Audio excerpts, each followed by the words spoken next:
is waiting, waiting the penitent child to receive. Plead with them earnestly, plead with them gently. He will forgive if they only believe. Rescue the perishing, care for the dying. Jesus is merciful, Jesus will save.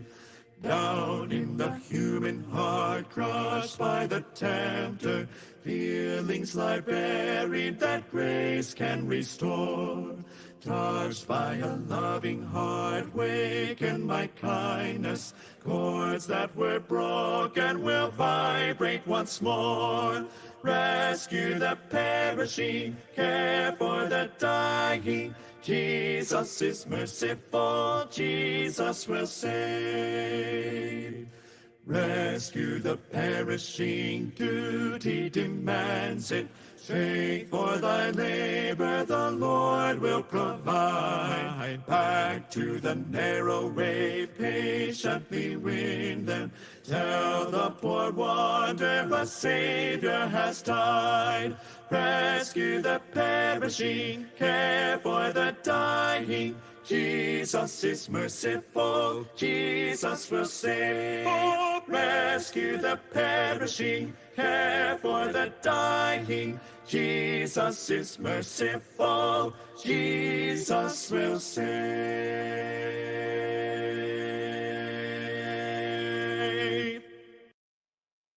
Jesus, keep me near the cross, there a precious fountain, free to all a healing stream, flows from Calvary's mountain. In the cross, be my glory ever, till my raptured soul shall find rest beyond the river. Near the cross a trembling soul, love and mercy found me. There the bright and morning star sheds its beams around.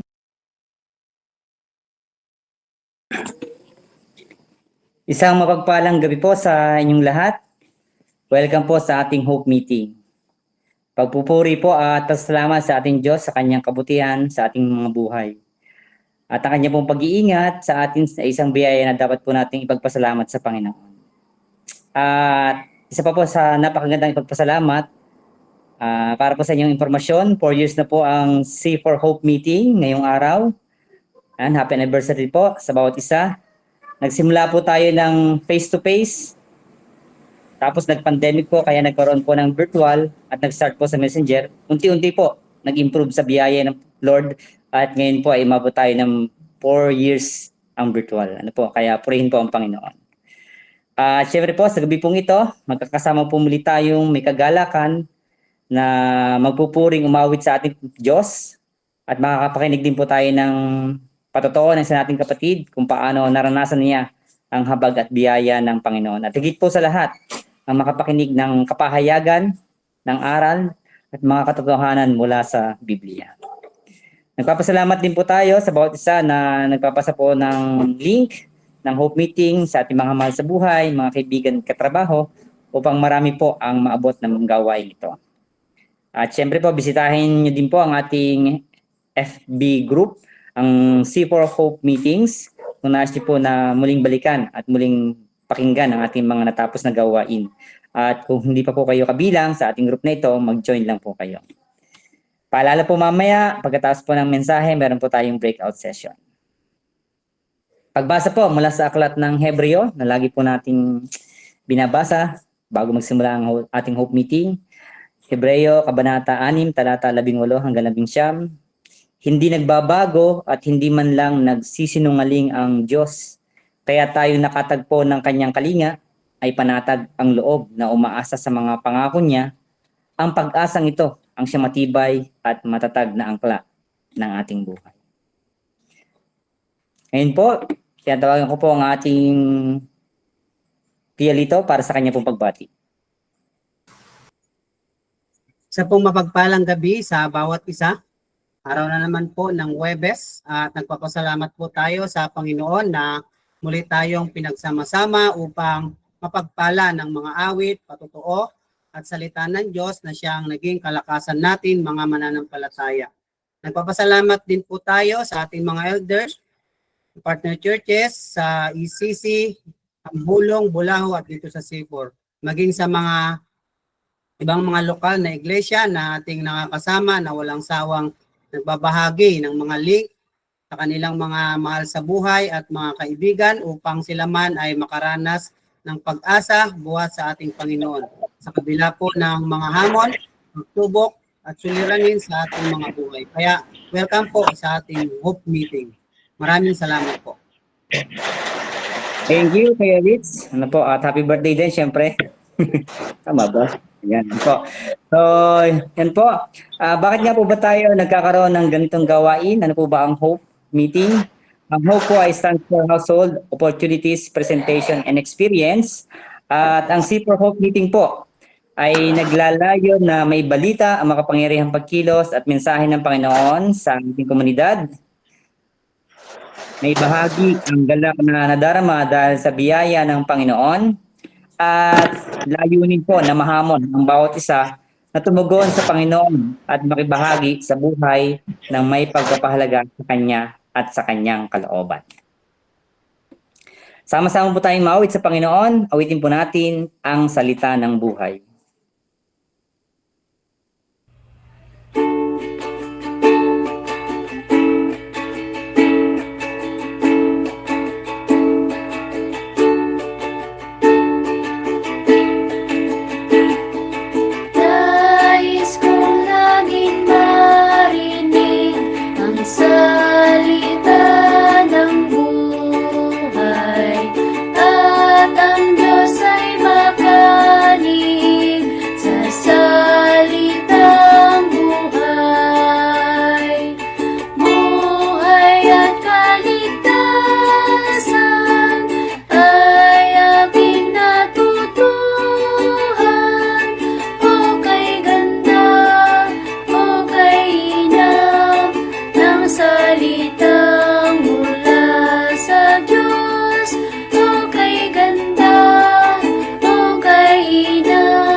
salita ng Diyos.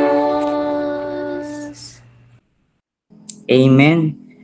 Ngayon po, pakinggan natin ang ating pong kapatid sa C4, Ate Nanay Fe Gonzales, at susunod po ito ng handog na awitin ni Ate Dayan. Magandang gabi po sa bawat isa. Ako po si Nanay Fe Gonzales, na kapatid po ni Bonnie Cuevas at ina ni J.R. Gonzales. Una po sa lahat, ako'y nagpupuri at nagpapasalamat sa Panginoon sa pagkakataon na makapagbahagi sa inyo ng aking buhay noong ako ay wala pang tunay na pagkaunawa sa salita ng Diyos. Noong ako'y wala pang pagkakilala sa Panginoon, ang buhay ko ay tila walang direksyon araw-araw. Nakaranas ako ng mabigat na pagsubok at iyon ay dahil sa aking pagre-rebelde. Naparaan ko upang takasan ang mga bagyo ng buhay. Akala ko noon, mananatili na lamang ako sa ganoong kalalagayan. Subalit salamat sa Panginoon at ginamit niya ang aking nakababatang kapatid upang ako'y mabahanggina ng magandang balita ng kaligtasan. Pinagtiyagaan niya ang katigasan ng aking ulo at saradong puso. Kasama ng aking kapatid ang aking ina sa panalangin para sa akin. Isang umaga, nagising na lamang ako na umiiyak at hindi ko maipaliwanag ang aking nararamdaman. Ipinaunawa nila na ang Panginoon ang siyang humipo at nagbukas ng puso ko para ako man ay magkaroon din ng kaligtasan at personal na relasyon sa Kanya. Simula noon, nakakasama na ako sa pagdalo sa pagsamba at ibang mga gawain ng pag-aaral ng salita ng Diyos. Palagian akong nakakasama ng aking pamilya sa pagsimba sa tuwing araw ng linggo. Ngunit hindi doon natapos ang mga pagsubok na aking naranasan.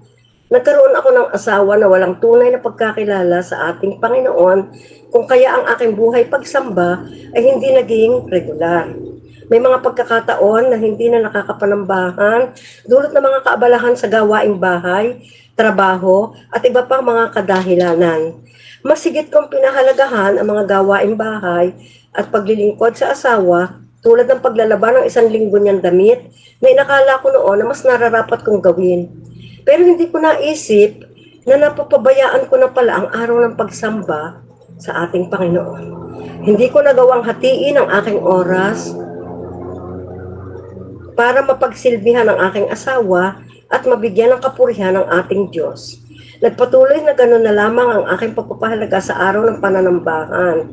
Hanggang isang araw, sa aming tahanan ay nagkaroon ng gawain ng pag-aaral ng salita ng Diyos na kung tawagin ay SBC.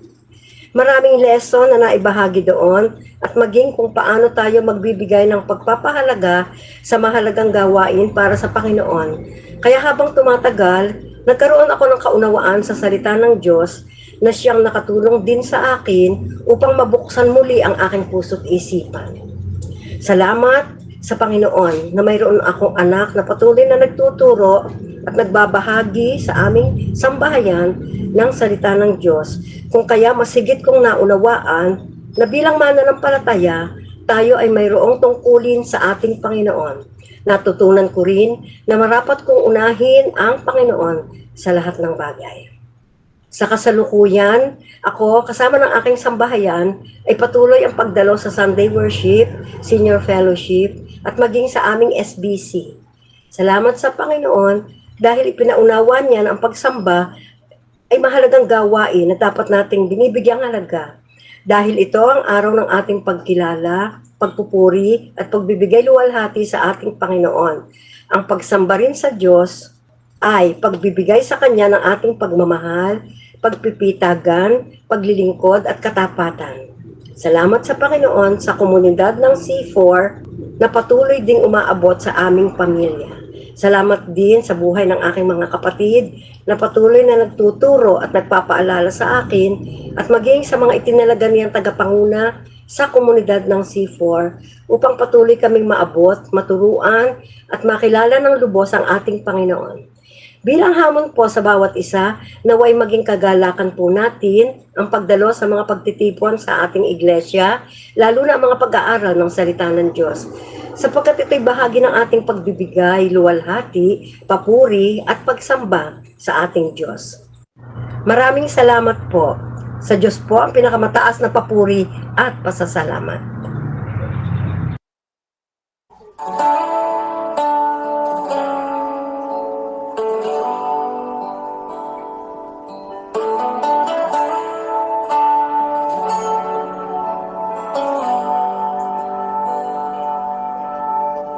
tinig mo ay aking hanap-hanap.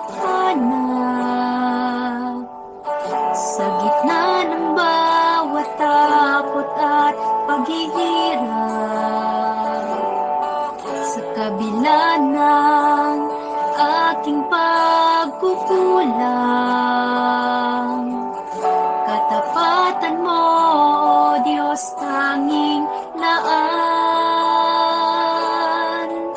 Sa puso at damdamin, ika'y mananatili. Walang hanggan ang alay mong pag-ibig. Natagpuan ng iyong pag-ibig na dakila. Doon sa krus, ako'y iyong tinalaya. Jesus, ako'y aawit nang walang hanggang pagpupuri. Ang puso ko'y sa'yo iaalay.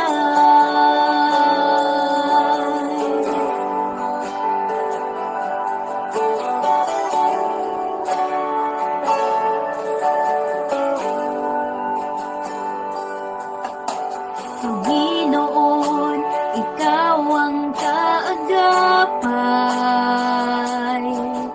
Kabutihan mo sa akin di nagkukulang. Panginoon, ikaw lang ang kailangan. Magpakailanman sa'yo ako'y mananahan. Sa puso at damdamin, ika'y mananatili. Walang hanggan ang alay mong pag-ibig. Natagpuan ng iyong pag-ibig na dakila. Doon sa krus, ako'y iyong tinalaya. Jesus, ako'y aawit nang walang hanggang pagpupuri. Ang puso ko'y sa'yo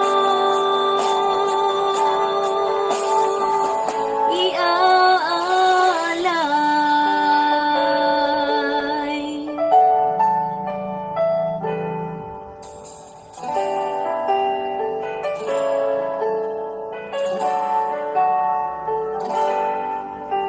Hangad ko lang ay mamalagi sa presensya mo. Natagpuan, ako'y binago ng pag-ibig mo. Hangad ko lang ay mamalagi sa presensya mo. Luwalhatiin ng pangalan mo. Hangad ko lang ay mamalagi sa presensya mo. Natagpuan, ako'y binago ng pag-ibig mo. Hangad ko lang ay mamalagi sa presensya mo. Luwalhatiin ng pangalan mo. Ako'y natagpuan ng iyong pag-ibig na dakila. Doon sa krus, ako'y iyong tinalaya. Jesus, ako'y aawit nang walang hanggang pagpupuri. Ang puso ko'y sa'yo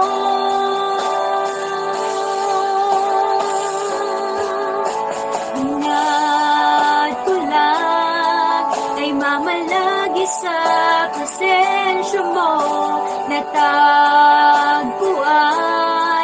Ako'y binago ng pag-ibig mo, hangad ko lang ay mamalagi sa presensya mo, luwalhatiin ng pangalan mo.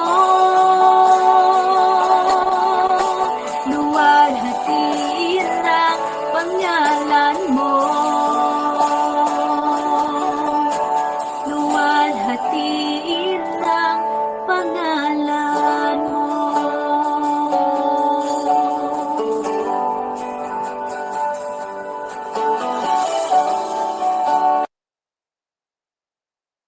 Amen.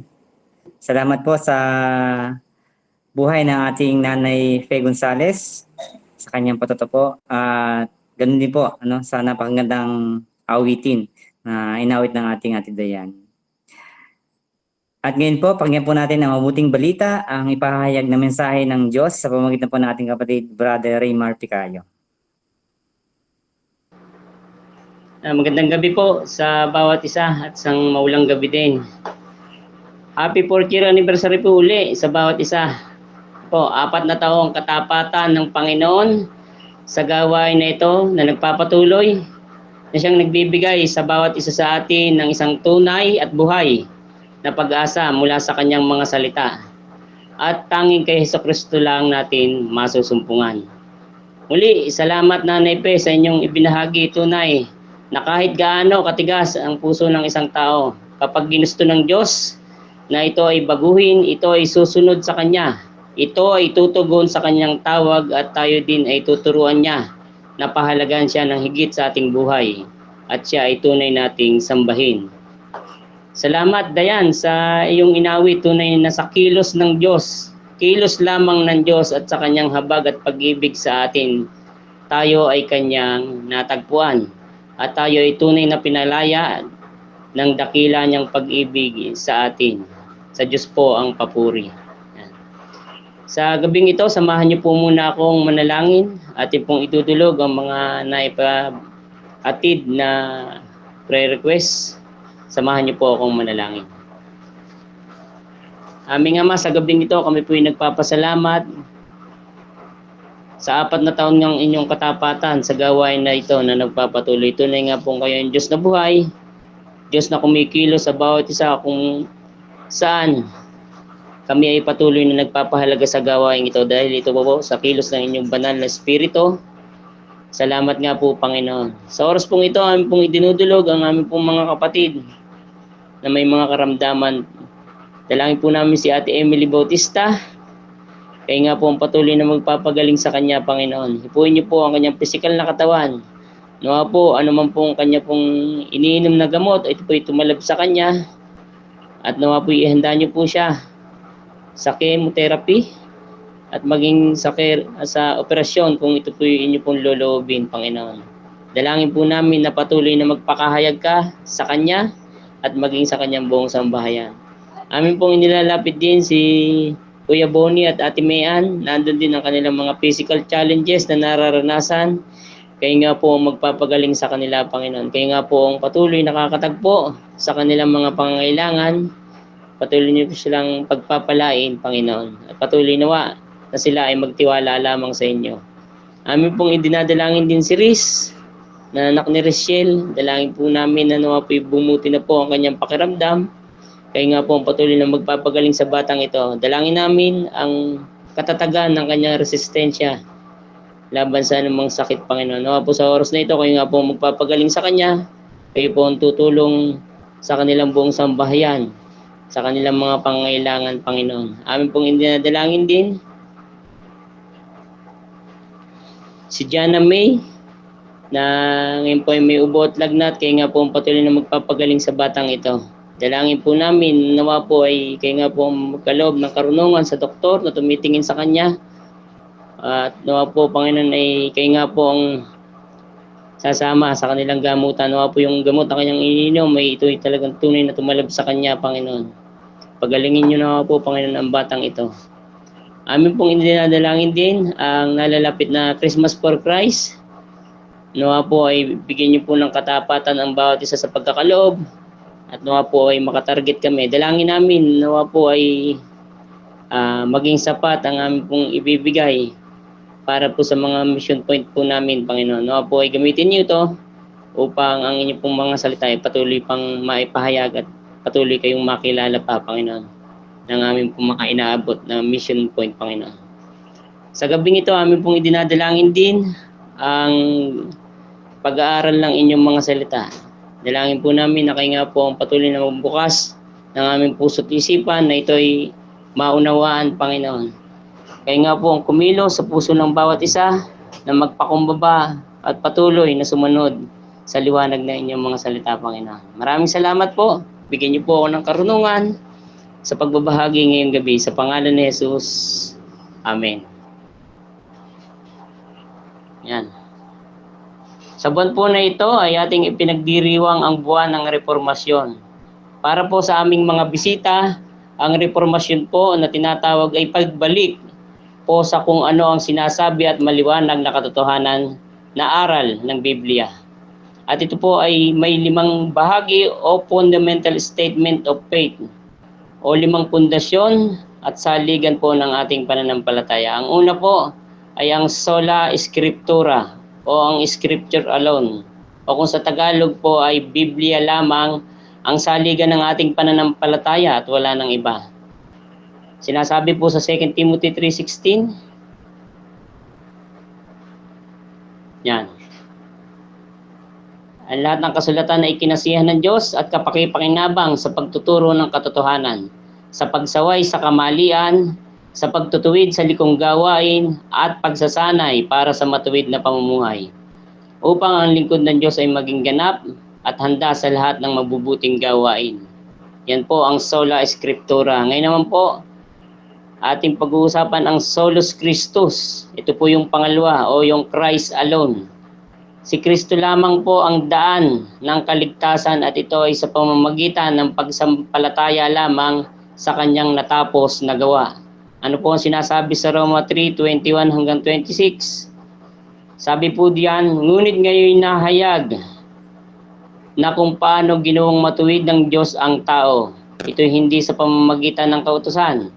Bagaman ang kautusan ay ang mga propeta ang nagpapatotoo tungkol dito, ginagawang matuwid ng Diyos ang lahat sa pamamagitan ng kanilang pananampalataya kay Hesukristo. Walang pagkakaiba ang mga tao sapagkat ang lahat ay nagkasala at walang sino mang nakaabot sa kaluwalhatian ng Diyos. Ngunit dahil sa kanyang kagandahang loob na walang bayad niyang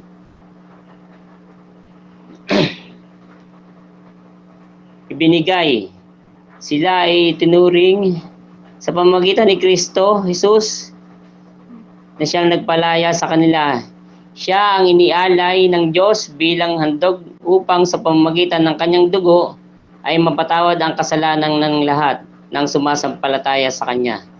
Ginawa ito ng Diyos upang patunayang siya'y matuwid sapagkat noong unang panahon ay nagtimpi siya at pinagtiisan ang kasalanang nagawa ng tao. Ngunit ngayon ay pinakita ng Diyos na siya'y matuwid at itinuturing niyang matuwid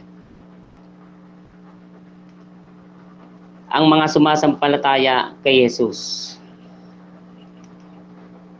Pangatlo po sa ating sola, ang sola fide o faith alone. Tanging sa pananampalataya lamang kaya tayo nagkaroon ng kaligtasan.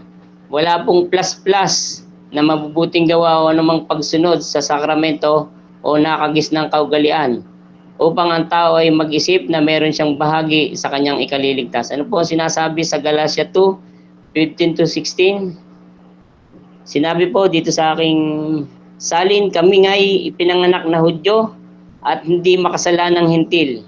Gayunman alam namin ang tao ay pinapawalang sala sa pamamagitan ng pananampalataya kay Hesukristo at hindi sa pamamagitan ng pagsunod sa kautusan.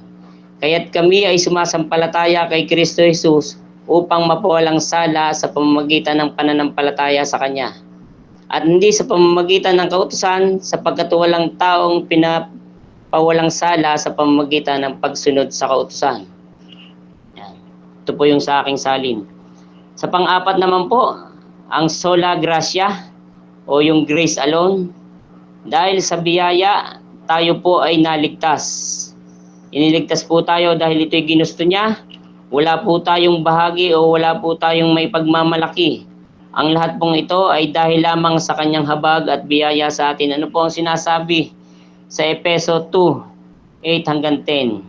Sapagkat dahil sa kagandahang loob ng Diyos, kayo ay naligtas sa pamamagitan ng pananampalataya. At ito'y kaloob ng Diyos at hindi mula sa inyong sarili. Hindi ito bunga ng inyong mga gawa, kaya't walang may pagmamalaki ang sinuman. Kung ano tayo ngayon ay gawa ng Diyos, at ang pakikipag-isa natin kay Kristo Jesus ay nilikha niya tayo para sa mabubuting gawa na inihanda niya nung una pa man upang gawin natin. At ang lahat pong ito na aking binabanggit na saligan ng pananampalataya ay nagkakaisa sa isang layunin, ang Soli Deo Gloria, o to God be the glory alone, na ang lahat ng papuri, parangal at pagluwalhati ay para lamang sa nag-iisang Diyos na may tatlong persona. Unang Timoteo 1:17, sabi po dito, purihin natin at luwalhatiin magpakailanman ang iisang Diyos, Haring walang hanggan, walang kamatayan at di nakikita. Amen. Yan. Bilang bahagi ng ating pagdiriwang ng reformasyon sa buwan na ito ng October, ating bibigyan ng daan ang isa sa pangunahing solas ng reformasyon, ang sola scriptura o scripture alone, kung saan tinatalakay natin ang kahalagahan ng Biblia sa atin ng mga mananampalataya. Noong nakaraang linggo ay napasimulan ang pagtalakay dito sa pulpito ng C4 at sa buong buwan ng Oktubre ay tatalakayin natin ang kahalagahan ng 5 solas ng reformasyon.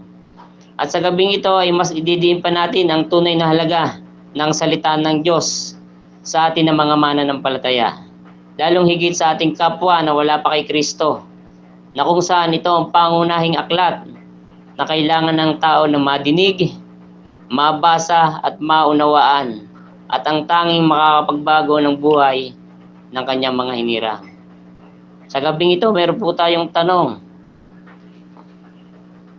Ano ang Biblia para sa iyo? Ito ba ay pangkaraniwang aklat lamang? Gaano kahalaga ito? Mahalaga ba talaga sa atin ang Biblia? Anong pag-asa ang hatid nito sa sangkatauhan? Yan po yung mga tanong na ating sasagutin sa gabing ito.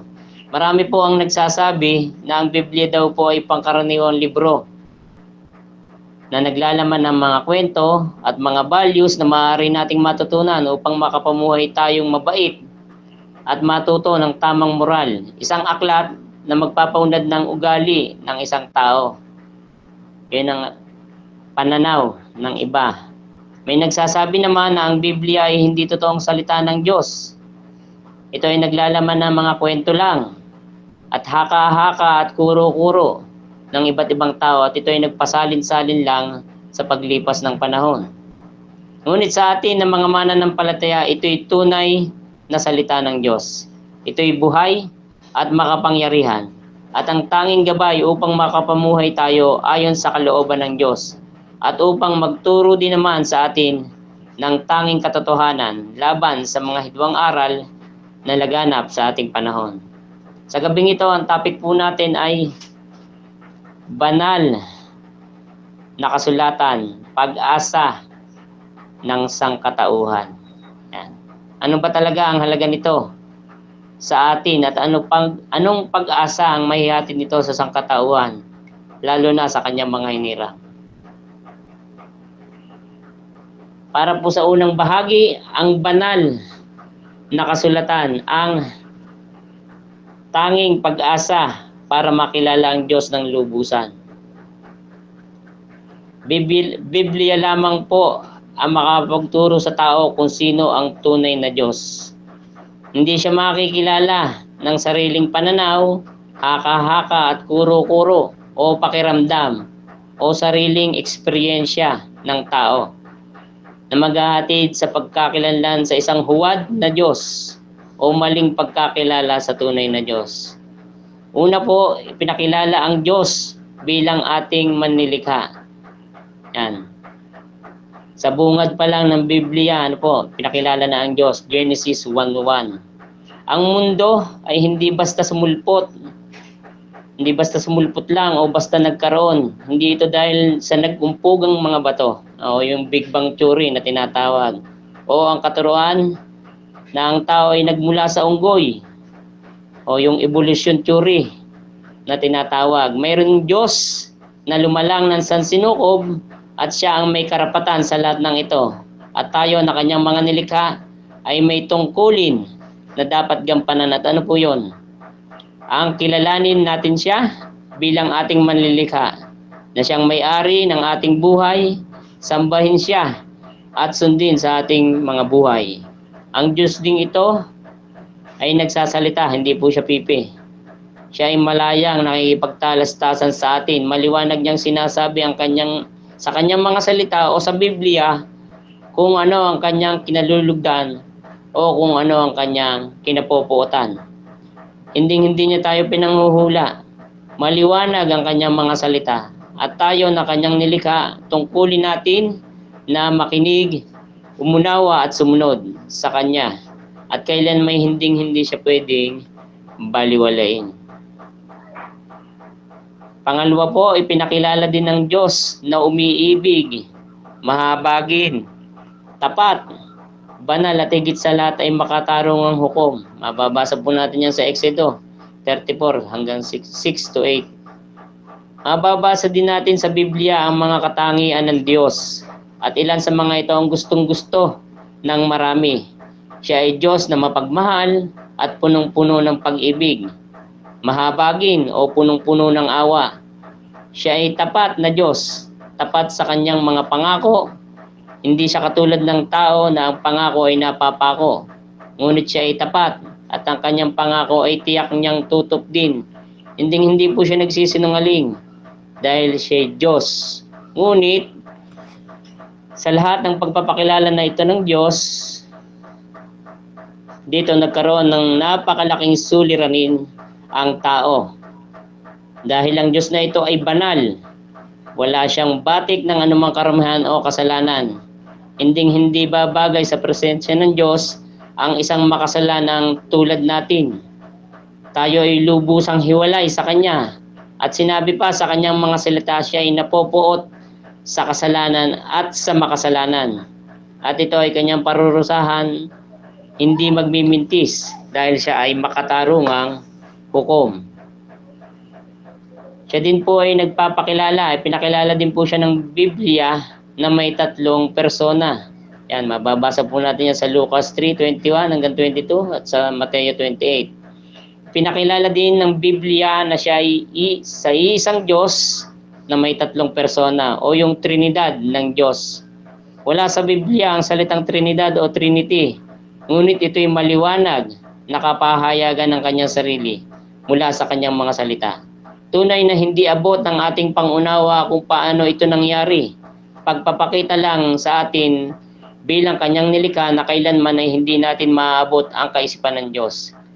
Dahil sa ito ay maliwanag na kapahayagan ng kanyang sarili buhat sa kanyang mga salita, buhat sa Biblia, ang tanging tamang tugon ay hindi ang magmarunong na nauwi sa pagkalayo sa Diyos at nauwi sa pagkapahamak, kundi buong pusong magpakumbaba at panampalatayanan ang kanyang pagpapakilala sa atin.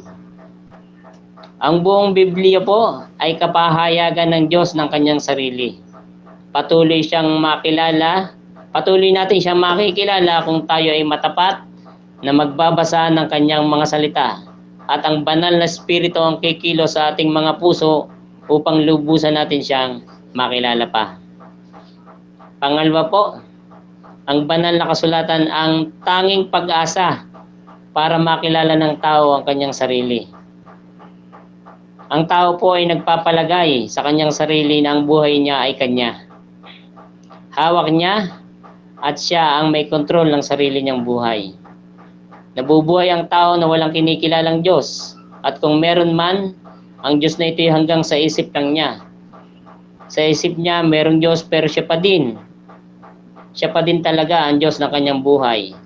Ang Diyos na ito ay nilalapitan lang niya sa oras ng kagipitan o kapag punong-puno na siya ng pagsubok, saka niya lang maaalala ang Diyos. Ngunit sa Biblia, inilantad ng Diyos kung sino talaga ang tao at ano ang kalunos-lunos niyang kalalagayan. Sabi po sa Biblia, ang lahat ng tao ay makasalanan. Roma 3:23. Mayroon pong nangangaral na ang tao daw naman ay mabuti.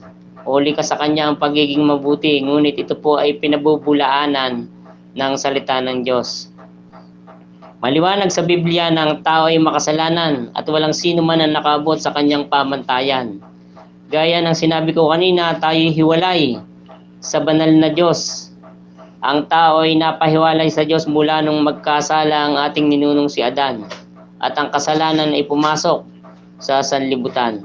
Kaya meron tayong naririnig na mga sinasabi na kung ano yung bawal, yun ang masarap.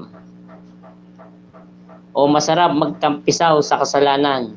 Totoo po yun. Yun talaga ang hinahanap ng tao. Dahil likas sa kanya ang pagiging makasalanan, tayo ay makalaman. At dahil dito ang tao ay patay, espiritual. Roma 6:23. Dahil sa ating kasalanan, tayo ay patay, espiritual.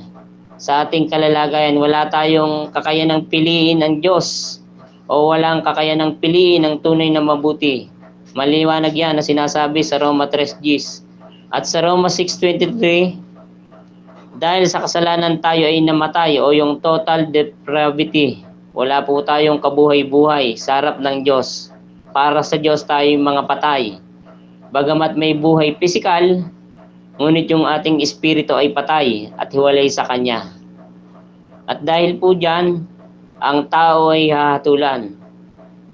Sabi sa Hebreo 9:27, pagkatapos na ang tao ay mamatay, pisikal, siya ay haharap sa hukuman ng Diyos at siya ay sentensyado na o guilty sa kanyang mga kasalanan.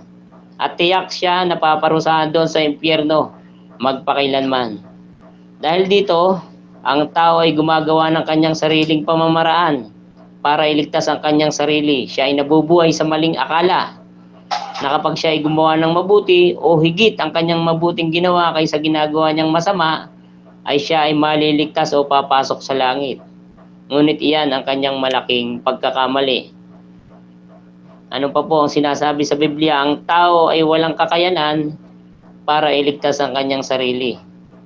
Yan po yung maliwanag na sinasabi sa Efeso 2:9. Sabi sa Isaiah 64:6, ang inyong mabubuting gawa ay maruming basahan sa aking harapan. Ano ngayon ang ating may pagmamalaki? Ngunit sa kabila ng lahat ng ito, ang tao ay walang kakayanan para iligtas ang kanyang sarili. Ngunit mayroong mabuting balita. Ito yung ating tiyak na pag-asa na Diyos mismo ang gumawa ng paraan at maliwanag ding sinabi sa Biblia. Para po sa pangatlong puntos, ang banal na kasulatan ang tanging nagsasabi ng katotohanan patungkol sa daan ng kaligtasan. Sa panahon po natin ngayon, napakarami ang nagsasabi sila ang tamang daan para matamo ang kaligtasan. O di kaya ay ang pag-anib sa kanilang samahan o paggawa ng mga ritual o seremonya ang daan para matamo ang kaligtasan. Ngunit ang Biblia ang tumitiyak nito at ito ay mapanghahawakan. Sabi sa John 14:6, si Kristo lamang ang tanging daan ng kaligtasan.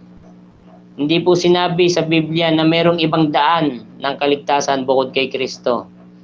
Siya lamang. Kaya ang hindi pananampalataya sa Kanya lamang ay tunay na walang kaligtasan. At pinagtibay pa ito ng isang talata na ang pangalan lamang ni Kristo ang ibinigay ng Diyos sa ikaliligtas ng tao. Mababasa po natin yan sa Gawa 4:12. Nilinaw ng talata ang eksklusibong kaligtasan kay Kristo lamang masusumpungan.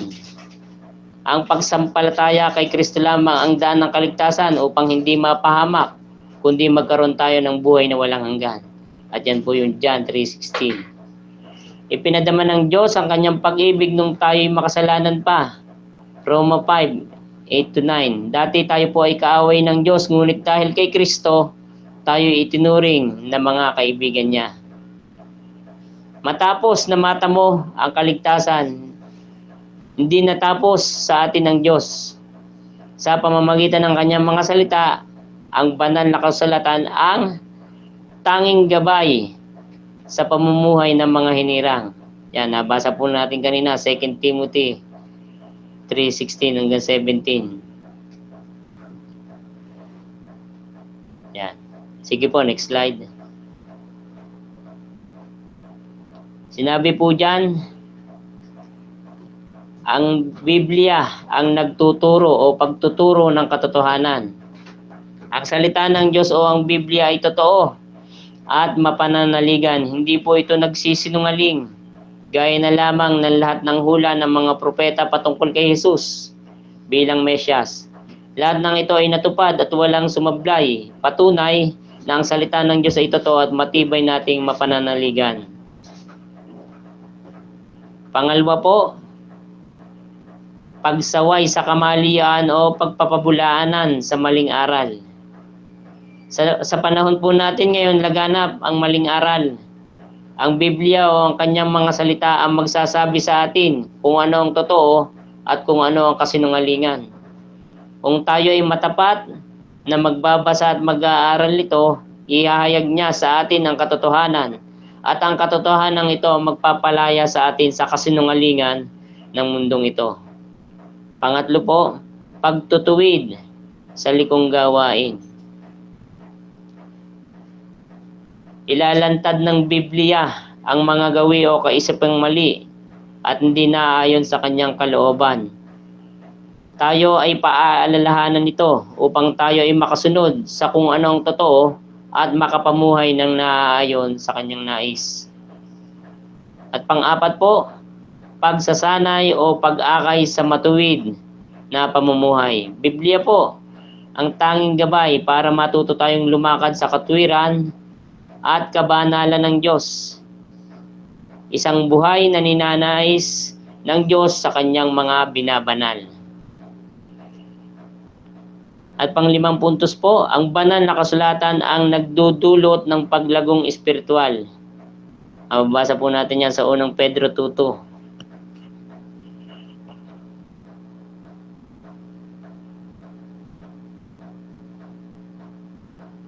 Yan.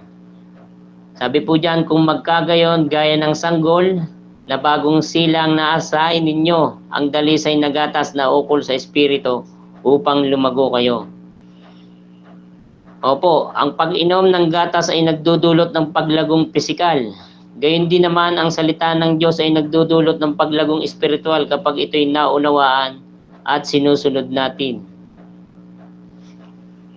Kaya mahalaga po na tayo ay nagbabasa ng Biblia. Ito po ang pagkain ng ating kaluluwa.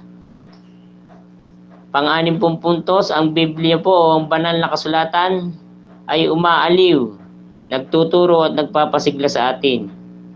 Ano po sinasabi sa Roma 15:4?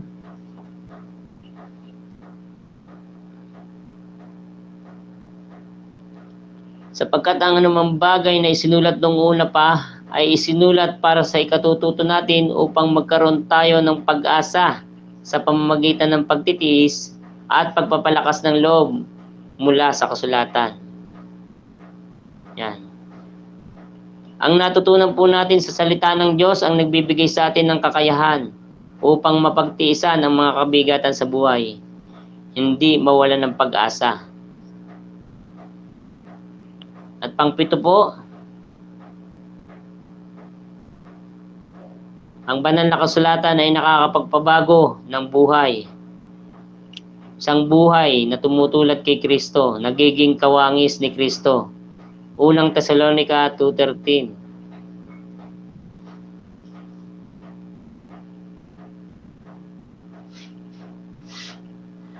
Kami rin ay walang patid na nagpapasalamat sa Diyos sapagkat nang tinanggap ninyo mula sa amin ang salitang inyong narinig, na nanggaling sa Diyos, tinanggap ninyo ito, hindi bilang salita ng mga tao, subalit tinanggap ninyo ito nga ang salita ng Diyos na siya ring gumagawa sa inyo na sumasampalataya. Yan. Ang salita po ng Diyos ay makapangyarihan na bumabago sa buhay ng isang tao. Ito ay hayag sa taong tunay na may pagpapahalaga sa kanyang mga salita at sumusunod dito.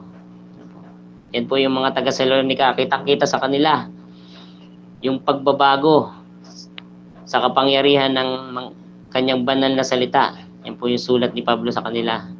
Sabi naman po sa Santiago 1:22 hanggang 25,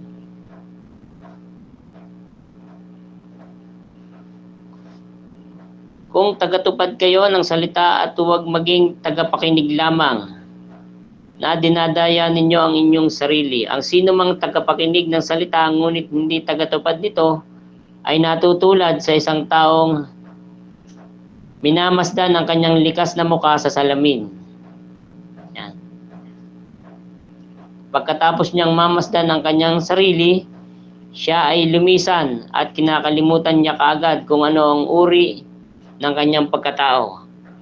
Ngunit ang sino mang tumitingin sa ganap na kautusan ng kalayaan at nananatili rito, tagapakinig na hindi nakakalimot sa halip, siya ay tagatupad ng salita. Ang taong ito ay pagpapalain.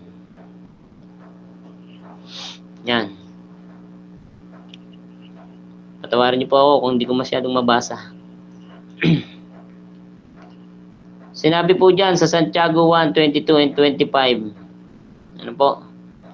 Kapag tinutunghayan natin ang salita ng Diyos, ito'y katulad ng isang salamin na nagpapakita sa atin kung ano talaga tayo. Kung ano magbabago kapag sinunod natin ang Biblia. Ang Biblia ang tunay na pag-asa ng sangkatauhan. Kung ito ay ipapahayag o ipapangaral ng may katapatan, tuwina, ang kanyang mga tinubos, ang kanyang mga hinirang ay tutugon sa tawag ng ating dakilang pastol. Para po sa ating hamon, una po, pahalagahan ang salita ng Diyos sa iyong buhay. Ito ang tanging pag-asa at daan para makilala ang Diyos ng lubusan at maunawaan ng lubos ang daan ng kaligtasan. Biblia po ang sagot. Ano po? Pangalawa, unawain ang kanyang mga salita sa gabay ng banal na Espiritu. Ang kanyang salita ay katotohanan at ang katotohanan ito ang magpapalaya sa iyo sa kasinungalingan ng mundong ito. At panghuli po, matapos na maunawaan ay ang pagsunod sa maliwanag na sinasabi sa kanyang mga salita. Magpakumbaba sa kanyang harapan at pasakop sa kanyang banal na kalooban. Muli, magandang gabi po sa bawat isa. Maraming salamat po sa inyong pakikinig.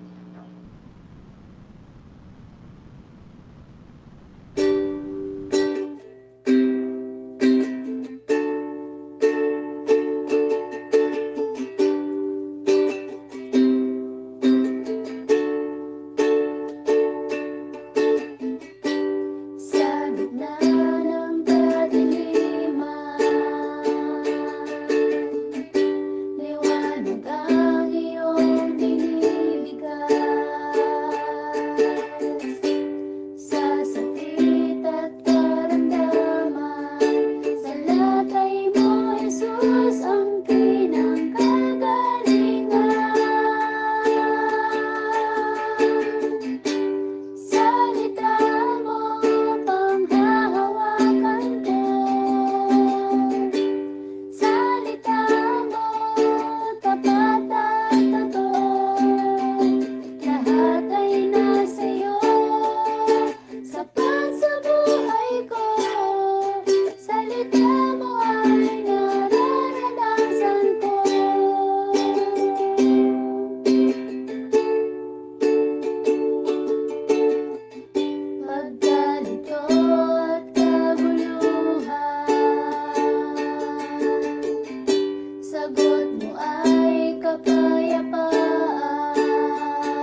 Manalangin po tayo mga kapatid.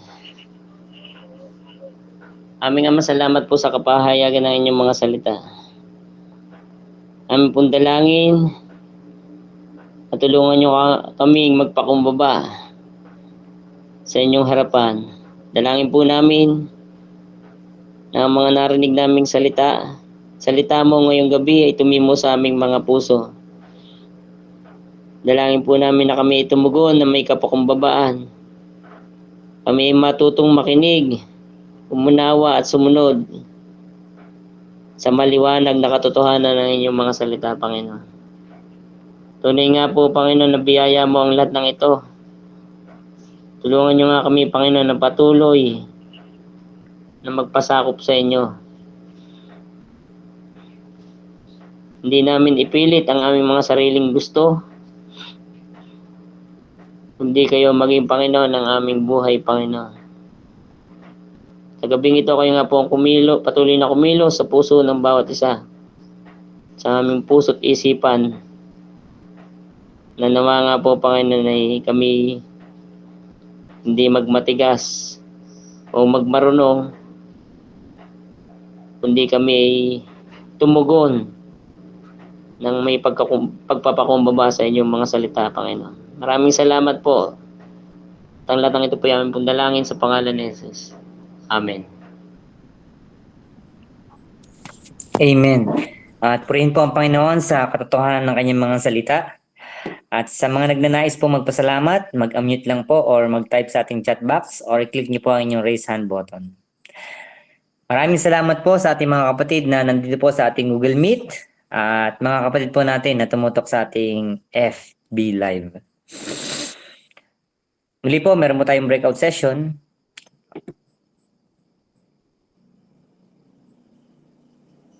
Kung wala na po, tayo po ay mag-picture taking. Sige po, mag-open cam po tayo at bibilang ako ng 3. Pawait po natin silang mag-open cam. Okay po, bibilang ako ng 3. 1, 2, 3. Isa pa po. 1, 2, 3.